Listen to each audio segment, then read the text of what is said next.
ये इतना प्यारा मौसम होता है सुबह सुबह लगभग 5 बजे,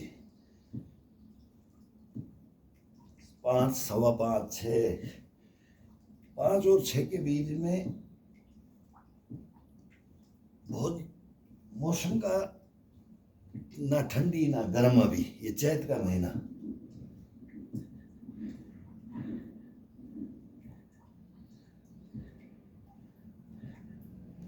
अब ये सुस्ती हटा दो, इसको स्लो में सुस्ती हटाओ।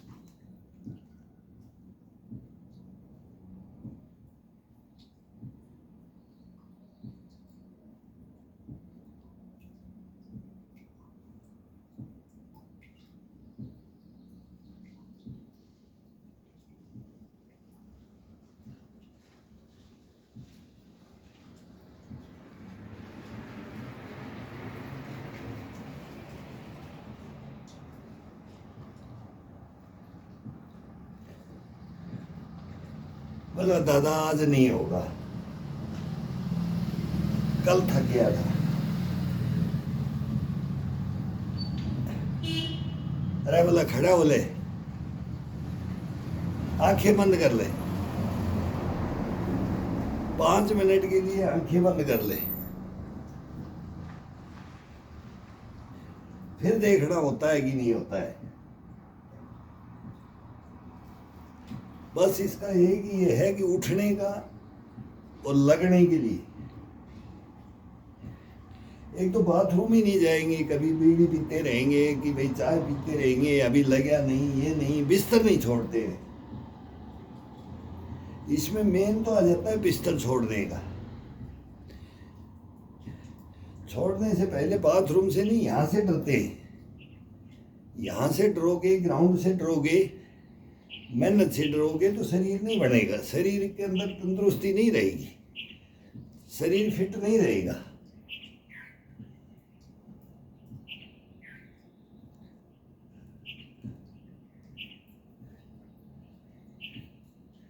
फिर यहाँ हाथ लगाते ही बोलेंगे कि आज तो कंधा दुख रहा है, आज तो बाजू दुख रही है, आज तो कलाई दुख रही है, आज तो कौड़ी दुख रही है, आज तो चेस्ट दुख रहा है, आज तो पीठ दुख रहा है।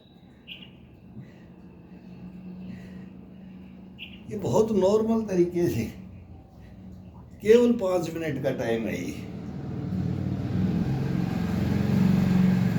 5 मिनट में तो हम सीनियर सिटीजन तरोताजा कर देते हैं इसको। वार्म अप में सीनियर सिटीजन को 5 मिनट लगता है, जवान को तो 1 मिनट चाहिए बस सुस्ती हटाने के लिए। बच्चों को कोई सुस्ती हटाने की जरूरत नहीं है, उनको तो सेकंडों का हिसाब होता है। केवल उनको जागरूक करना है, सचेत करना है, जागृत करना है।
जब ये चिड़ियाँ ही बोलती हैं, घोंसला छोड़ती हैं,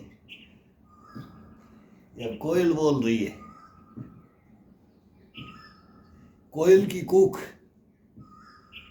कोयल की कूक,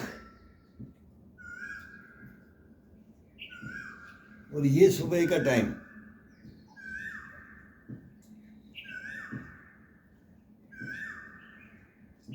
दी बेस्ट टाइम तो यही होता है। हम खुद लेट न्यूज के चक्कर में, सीनियर सिटीजन है, कोई काम नहीं है तो लेट सोते हैं तो लेट उठते हैं, लेकिन ये दिनचर्या छोड़ते नहीं।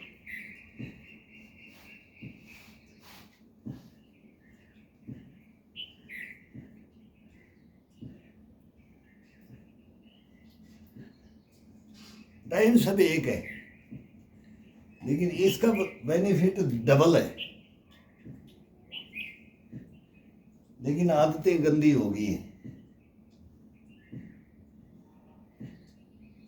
सुबह सुबह मोबाइल उठाना, उठते ही मोबाइल उठाते, फिर उसमें 5-10 मिनट, 15 मिनट, 20 मिनट, 30 मिनट उसमें खो देते। सबकी आदत है।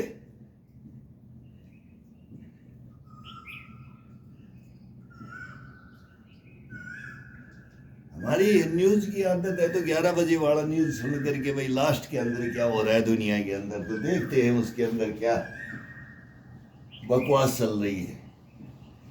फिर उसको धारण करके बोलते हैं कि 6 घंटे की नींद बहुत होती है। लगभग 6-7 के बीच में मैं उठता हूँ, लेकिन उठना चाहिए लगभग 4 और 6 के बीच में, 6 से ऊपर नहीं। अब लगभग 6 बजे उठते हैं, लेकिन ये 2 घंटे का, 4 और 2 घंटे का बीच का टाइम है, ये सबसे टॉप मोस्ट टाइम होता है।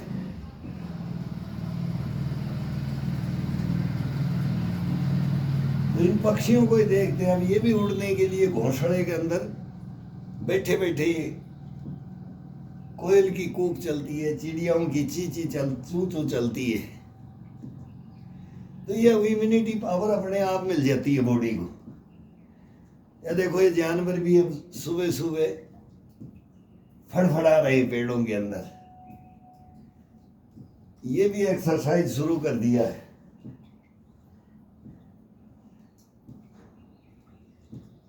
बोलते हैं ना थायराइड का बहुत ज्यादा एक क्रेज सा हो गया है। थायराइड, जिसको देखो थायराइड, ये पक्षियों की तरह ये गुर्राना, ये बोलना कंठ से सुबह सुबह आवाज निकालना, वो कभी थायराइड होगा ही नहीं। वो बताएंगे एक दिन कैसे गुर्राया जाता है।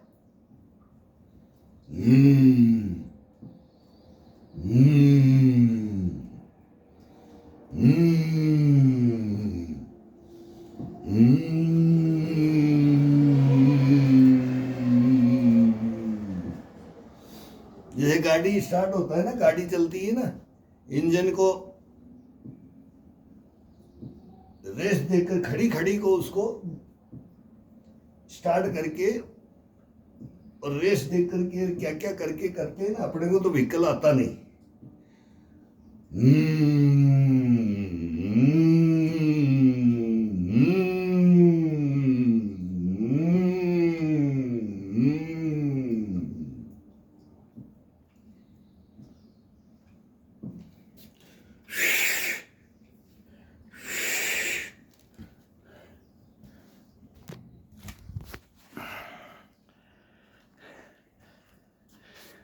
और फर्स्ट राउंड ये 10 मिनट का ले लिया, 5 मिनट में भी फुल हो जाता है, सुस्ती हट जाती है इसके अंदर, सुबह सुबह की सुस्ती खत्म। फिर ये सुबह सुबह जो जानवर मैं बोलता हूँ जिसको थायराइड का जो बहुत दिक्कत है, सर्वाइकल का भी बोलता हूँ मैं, थायराइड ये कोई रोग नहीं है, ये रोग अपन खुद पाल लेते हैं, बैठ करके पालते हैं, सो करके पालते हैं। अब इसके अंदर जो गाड़ी स्टार्ट करते हैं, हमारे को तो व्हीकल आता नहीं, देखते रहते भाई इसने स्टार्ट किया, अब ये खड़ी को कैसे ये रेस दे रहा है कि ये दौड़ जाएगी। तो ये इसके अंदर सुबह सुबह जब करते ना,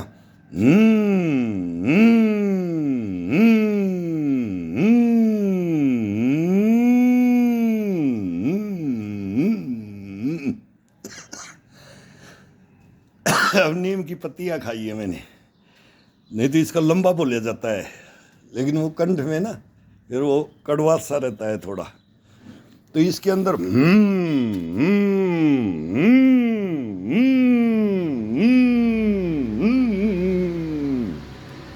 ये कंठ से आवाज निकालोगे, ये थायराइड बिल्कुल खत्म हो जाएगी। इसका कोई इलाज ढूंढने की जरूरत नहीं है, 100% है इसका। कंठ की आवाज वो रामबाण है, कहीं नहीं मिलेगा ये। और ये सुबह सुबह ये नीम है, इसकी वो पत्तियाँ मैं बोलता हूँ सुबह सुबह उठ करके, अभी चैत का महीना है, ये याद दिला देते हैं। मैं कल ही देखा बस वो मोबाइल पे कहीं दिखाया नीम की पत्तियाँ, हम तो हर साल खाते हैं, लेकिन वो चैत महीना कब लग जाएगा तो उसका एक अलग ही एक इम्यूनिटी सी आ जाती है। चैत का महीना है, बाकी तो 10 दिन पहले 15 दिन पहले ही स्टार्ट हो गया ही, जो पत्ती आनी शुरू हो जाती है, पतझड़ से पहले ही पत्तियाँ आने लग जाती है। कुछ पत्तियाँ पीली होकर के गिरती हैं तो ऊपर की कोपड़ कच्ची आने लग जाती है। तो ये लेकिन चैत का महीना ही इसको सेलेक्ट किया गया है। तो ये पूर्वज बोलते हैं कि चैत का एक पूरा महीना इस नीम की पत्तियों को चबाओ, इसके डंठल को चबाओ। वो कच्चा होता है डंठल, ऊपर से पत्ती में थोड़ा कम होता है रस, कड़वासपना, और वो डंठल है ना, जैसे बोलते हैं ना पुदीना के डंठल को कभी यूज करके देखो, उसको पत्तियों में कुछ नहीं है, उसमें सेंट और उसमें उसका रस उस डंठल में ज़्यादा होता है। तो ये सुबह सुबह लो और फिर देखो ब्लड को कैसे ये साफ कर देता है, बिल्कुल क्लियर कर देगा। साल भर के लिए ये रामबाण होता है। इसके अंदर कोई बोलेगा बीमार होगा नहीं अगर ये नीम की पत्तियों को सुबह सुबह। और हर जगह ये नीम का पेड़ है, घर के पास नहीं है हमारे, तो इधर वो दो तो आगे खड़े हैं, वो कटे हुए हैं, उनको छांग दिया है, बोलते हैं ना छांग देते हैं, ठुंड कर देते हैं। और इसको अब की बार छांगिया नहीं है, ये बड़ा पेड़, ये बड़ा है, इसके टहनियाँ नहीं छांगी है, तो इसमें से ले लो कहीं भी। फिर वो आगे जाओगे तो उधर मिलेंगे, सहजना की पत्तियाँ मिलेंगी, सहजना के पेड़ खड़े हैं, ये फलियाँ लगी है, तो ये खाते हैं, आते हैं, जो भी सर तोड़ लें, तोड़ो भाई, ये लगा हुआ है। ये सब हमने रोपे हुए हैं। इस रोड के ऊपर पूरा सहजना कर दिया मैंने भाई। ये एक इसका एक तोड़ो, इसका काटो और इसी को लगा के ऊपर एक गोबर सा लगा दो, कोई भी गाय भैंस का गोबर लगा दो, और ये 1 साल में ये तैयार हो जाता है। और ये रामबाण है, मोरंगा बोलते हैं इसको, मोरंगा। तो ये अपने देसी इलाज है। ये जड़ी बूटियाँ जैसे बोलते हैं ना, जड़ी बूटी आयुर्वेद में बोलते हैं, ये आयुर्वेद में बड़े बूढ़े पुराणों की ये हिस्ट्रियाँ और मिस्ट्रियाँ हैं। तो इनको ये छोटे छोटे उपाय तो अपने पास ही है, अपने घर के सामने ही एक लगा दो, ये कहीं भी जगह है उसको, नहीं तो नहीं है तो दूसरे के पास में लगा दो, साइड में लगा दो, सब खाली पड़ा रहता है, कहीं खाली भी नहीं है तो भी लगा दो। रूह पेड़ बोलते हैं ना, रूह की छाया, ये हर जानवर कीड़े मकोड़े को भी ये जीवन देता है। तो ये करो यार, ये इसके अंदर ये छोटी छोटी बातें हैं, आनंद आता है। अब ये पहला राउंड अपन जागृत कर दिया, अब इसको स्लो में स्टार्ट करना है, आराम से, मस्ती और हस्ती के साथ। इसकी हस्ती क्या है, इस बॉडी की हस्ती क्या है, इसकी मस्ती क्या है, ये चाहता क्या है, इसको कितना देना चाहिए, कितना थकाना चाहिए इसको, कितना इसको रगड़ना चाहिए, किसको सहलाना कितना चाहिए, सब कुछ आएगा इसमें। इसमें ये नहीं है कि एक ही अंधाधुंध बोले मैंने तो बॉडी बनानी है। बॉडी बनाने की एक्सरसाइज करेंगे तो अपन कंडम हो जाएंगे। देखो सीनियर सिटीजन के बाद में पता लगता है, ये 50 के बाद में, 60 के बाद में ये महसूस होता है। तो इसको 60 के बाद में भी ऐसा महसूस हो कि आपके अंदर जवानी भरपूर, बचपना भरपूर, बुढ़ापा भी बस भरपूर जवानी, बुढ़ापा और बचपना, बुढ़ापा बचपन का पुनरागमन।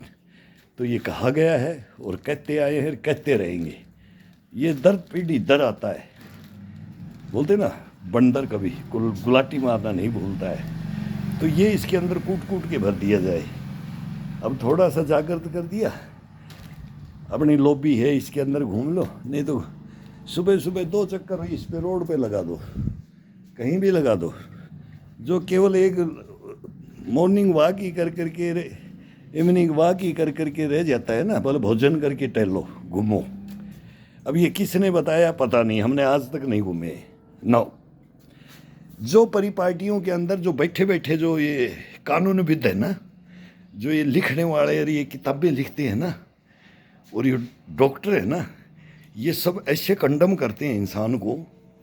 वो कैसे बोलेंगे कि ये मेहनत, ये पसीना, पसीना नहीं किसी से आया शरीर के अंदर कोई भी काम, तो फिर वो काम ही नहीं हुआ। बोलते काम ही नहीं हुआ। ये हर आदमी बोलेगा ये मकरा है, इसको तो कोई आसे ही नहीं आया, पसीना ही नहीं आया, तो बोले ये मकरा है।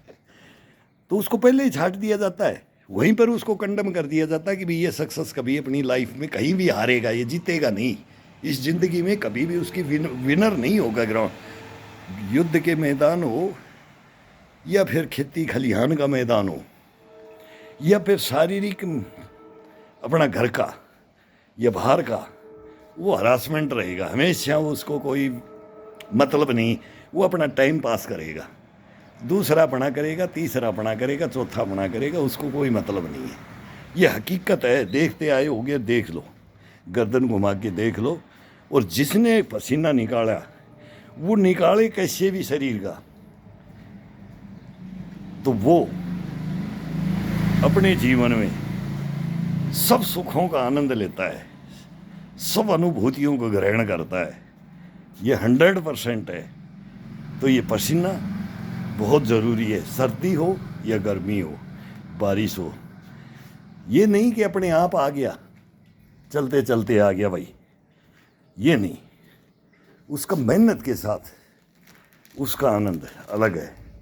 शरीर के अंदर रोम रोम से पसीना निकलना, इसका आनंद अलग है। और एक तो चलते चलते बैठे बैठे भी पसीना आता है। बोले पसीना तो बहुत निकलता है, पसीना तो बहुत आता है, तो वो पसीना नहीं, वो नहीं।